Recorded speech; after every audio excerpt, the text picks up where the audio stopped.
한자 이야기, 낱말 이야기 849번째 시간입니다. 이번 시간은 우리 시청자님의 요청에 의해서 독소조항이라는 낱말을 한번 살펴보겠습니다. 사실 제가 이 낱말을 한번 설명을 해달라고 했을 때 상당히 평범한 낱말로 봤습니다. 그래서 굳이 설명할 것까지 있겠느냐 싶어서 그래도 한번 자료를 한번 봤습니다. 그러니까 한 번 정도 그 구체적인 원래 어떤 낱말이었냐 하는 것을 한번 같이 나눌 필요가 있겠다 싶어서 제가 이것을 한번 가져와 봤습니다. 여러분이 생각했던 것과 제가 설명드리는 것이 딱 맞는지 한번 살펴봐 주시기 바랍니다. 독소조항이다. 아주 평범하죠. 예문을 제가 인터넷에 찾아보니까 기업규제법 독소조항 우려와 전망이다. 그렇죠? 기업규제법을 만드는데 그 안에 뭔가 독소가 되는, 독소라는 건 독으로 얘기하면 되겠죠. 독이 되는 해로운 그런 내용이 있느냐 이런 게 있습니다. 그리고 독소조항이 있어도 신인은 그냥 계약해야 되나? 어떤 예를 들어서 예능계에 어떤 신인이 나가려고 할 때 그것을 기획하는 기획사와 이 신인이 가수라고 하겠습니다. 그러면 계약을 맺는데 그 계약을 보니 이거 나한테 불리한 조항이 있다. 신인에게. 그럼에도 불구하고 그냥 계약을 알면서도 뻔히 알면서 당하는 그런 것이 있죠. 어쨌든 그런 독소조항이다.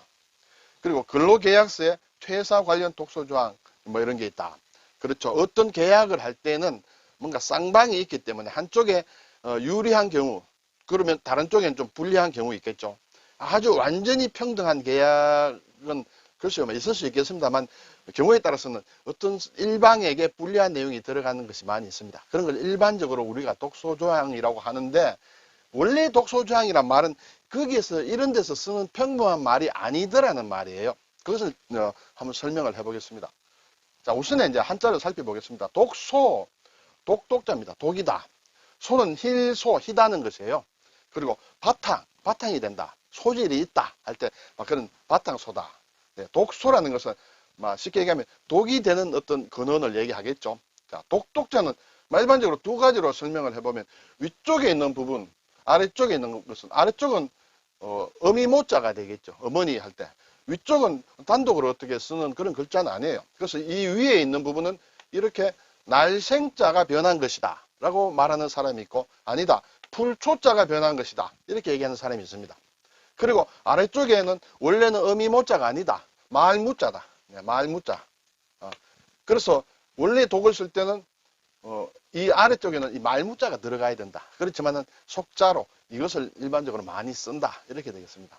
그러면 해석을 하게 되면 살아있는 것, 생명이 되겠습니다. 말다는 부정이고 뭔가 해롭게 한다는 그런 뜻이 되겠죠. 생명을 없애는, 말다는 것은 없앤다는 것이죠. 생명을 없애는 것이다. 그게 독이다. 그렇게 생각이 될 수 있습니다. 또 이것이 아니다. 이게 풀초가 변한 것이다. 라는 것은 먹어서는 아니 될 풀이다. 독초 같은 게 많이 있죠. 그래서 먹으면 이렇게 아주 지장이 오는 또는 경우에 따라서는 치명적인 그런 풀이 있을 수 있습니다. 그래서 먹어서는 아니 될 풀이다. 그것이 독이다. 이렇게 해석들을 합니다. 그런 것이 있는가 보다. 그렇게 알아도 되겠죠. 우리가 전문 학자가 아니기 때문에 어느 것이 맞다 따질 필요 없습니다. 그냥 그렇구나 정도만 알아도 되겠습니다. 희다는 것, 힐소 이것도 사람들마다 다릅니다. 네, 이것은 이제 드리울 수다 또는 그리고 가는 실사 여기 아래에 들어있습니다. 실사. 그래서 실과 관련된다. 자, 실이 어떻게 드리워졌느냐. 네, 이것도 사람마다 또 해석들이 다르겠죠. 아주 옛 글자를 보면 손이 있습니다. 손. 그래서 그리고 이건 실타래입니다.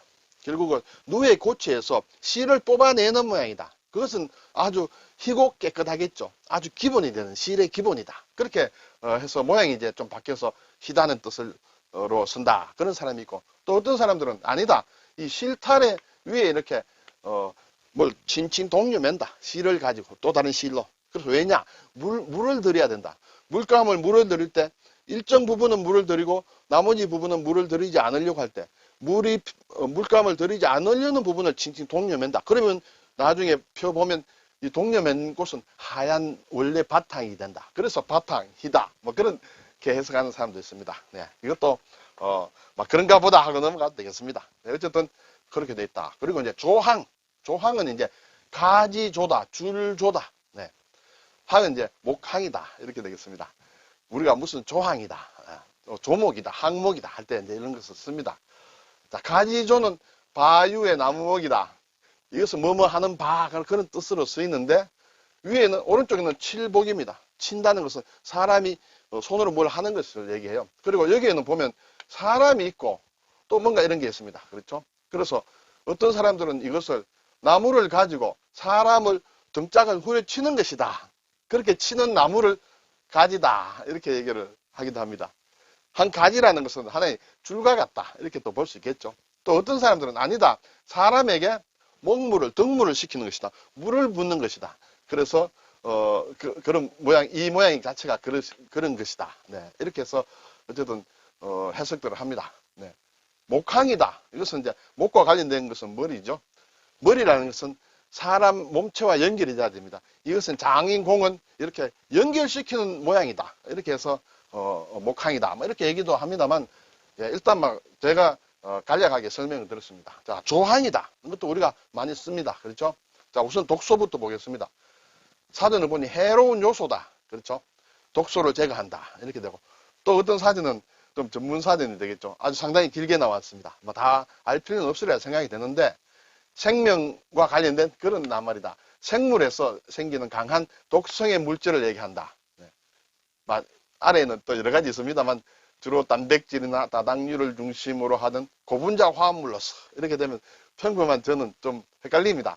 어쨌든 동물에 대하여 항원성을 가지고 동물성인 뱀독과 정갈독, 식물성인 리신, 세균성인 보툴리누스, 예, 균 따위가 있다. 막 이렇게 됐는데 이것은 어쨌든 독성의 물질이다. 이렇게 간략히 생각할 수 있습니다. 자, 그러한 조항이 이제 독소 조항이다. 자, 조항은 법률이나 규정 따위의 조목이나 항목이다. 조목, 항목, 좀 추상적인 것 같습니다. 근데 여기서 우리가 이제 법률 조항이다, 뭐 규정의 각종 조항이다 이렇게 있는데 중요한 것은 조가 상당히 중요합니다. 제가 생각에는 조. 이 목이라는 것도 어떤 종류를 뜻하는 것이에요. 그리고 조는 줄이다. 아까 줄조라고 했습니다. 그렇죠? 철조망 할 때 이렇게 철조는 쇠줄이라는 얘기가 되겠죠. 그래서 한 줄 한 줄을 얘기합니다. 줄. 그래서 조항이라는 것은 법률 조항을 적을 때 한 줄 한 줄 적습니다. 1조, 2조 뭐 이런 식으로 적는다. 그래서 조자가 들어갔다. 줄조자가 들어갔다. 네. 조목에서도 마찬가지예요. 이것도 한 줄 한 줄씩 종류별로 적는 것을 조목이라 한다. 법률이나 규정 따위에 낱낱의 조나 항을 조목이라 한다. 이 규정은 5가지 조목으로 되어 있다. 뭐 이런 얘기 하죠. 그리고 또 하나의 일을 구성하고 있는 낱낱의 부분이나 갈래, 낱낱의 한 줄 한 줄이라는 뜻이에요. 조라는 게. 그리고 목이라는 것은 종류를 얘기한다. 그래서 우리가 조목조목 짚어보자. 조목조목 할 때 이 조목조목 쓴다. 요구사항을 조목조목 다 쓴다. 할 때 어쨌든 조목이라 하는데 독소조항, 독소가 되는 어떤 조목이나 항목을 독소조항이라고 한다.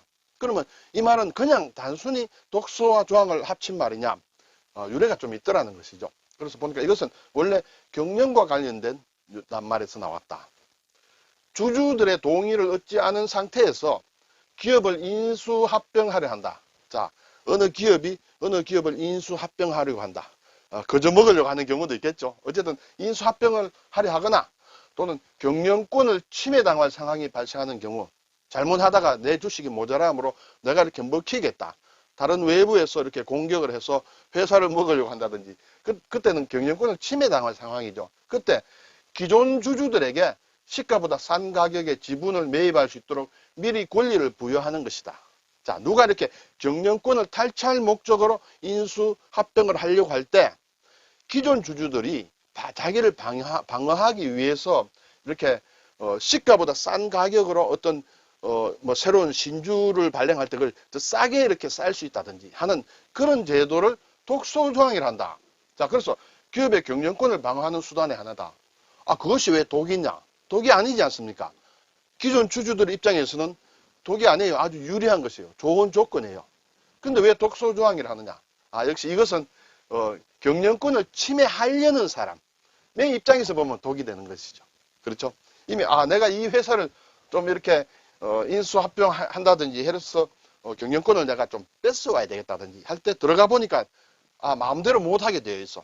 내가 이 현재대로 그대로 먹으면 내게 독이 되겠어. 왜냐하면 기존 주주들에게 뭔가 권리가 있다는 것이죠. 유리한 권리. 주식을 싸게 쌀 수 있는 권리가 있으므로 이것을 그대로 먹으면 독이 된다. 그런 입장에서 쓴 것이 독소조항이다. 그렇게 규정을 만들어 놨다. 이렇게 되겠죠. 자, 법률에서도 이런 것을 쓴다. 원래는 이제 경영의 용어인데 법률에서도 법률적이나 공식적인 문서 등에서 본래의 의도를 교묘하게 막는 내용이 포함된 조항이다.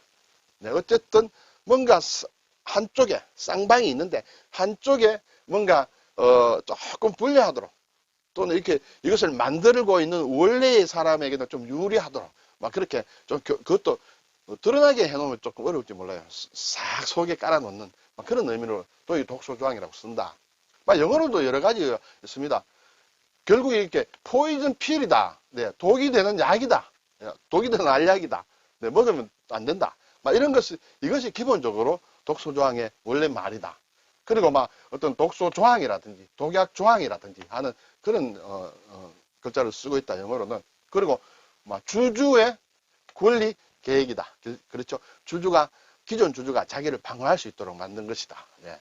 그래서 결국은 독소조항이라는 것은 기존 주주에게는 유리한 것이다.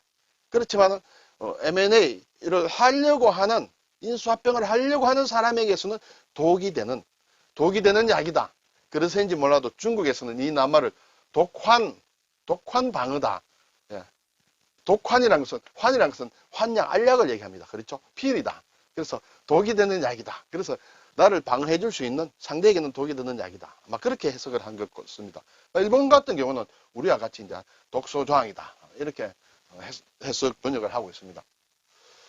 자, 앞에서 제가 들어온 예문을 다시 보겠습니다. 기업규제법 독소조항 우려와 전망. 독소조항 있어도 신의는 그냥 계약해야 되나. 근로계약서 퇴사 관련 독소조항 문의. 여기에 보면 원래 나왔던 경영의 용어, 그렇죠? 인수합병 같은 것이 있을 때 기존 주주에게 유리한 조건을 적어 놓은 조항인데 거기에 대해서는 내용이 전혀 없습니다.